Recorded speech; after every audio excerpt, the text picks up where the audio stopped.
జగన్కి ప్రచారం చేసుకోవడం రాదో ఇష్టం లేదో అర్థం కాదు. ఇన్ఫోసిస్ నేనే పట్టుకొచ్చాను, లేకపోతే కనుక ఆ మైక్రోసాఫ్ట్ నేనే పుట్టించాను అంటూ అసలు ఇవాళ ప్రపంచంలో సాఫ్ట్వేర్ ఇంజనీర్ అనేవాడు ఉద్యోగం చేస్తున్నాడంటేనే చంద్రబాబు దయ వల్ల, దయాదాక్షిణ్య వల్ల. కాబట్టి సాఫ్ట్వేర్ ఇంజనీర్లు అందరూ అర్జెంటుగా మా వెనకాల రావాలంటూ ఇప్పటికీ తెలుగుదేశం ప్రచారం చేసుకుంటుంది.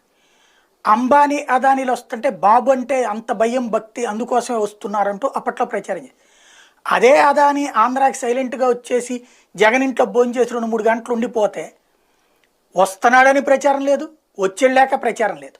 బట్ అదే చంద్రబాబు అయితే ముందో 10 రోజులు, తర్వాత 1 నెల రోజులు ప్రచారం ఉండేది.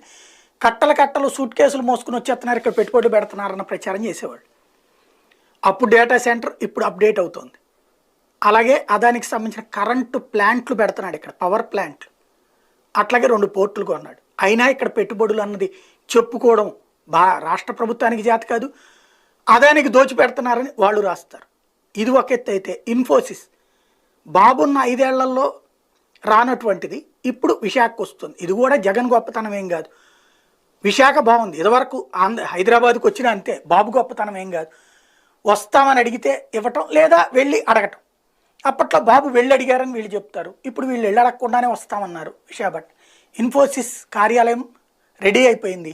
ఈ నెల 16వ తారీఖు ప్రారంభం అవబోతుంది. మరి సాఫ్ట్వేర్ అనేటువంటి దానికి సంబంధించి కీలకమైన one of the organisation Infosys. అదొచ్చి పెడుతున్నటువంటి వేళ ఇది కూడా ప్రచారం చేసుకోవట్లేదు వీళ్ళు. మరి వీళ్ళకి ఇంట్రెస్ట్ లేదా, లేకపోతే అవన్నీ లైట్ అనుకుంటారా అన్నదే అర్థం కాదు.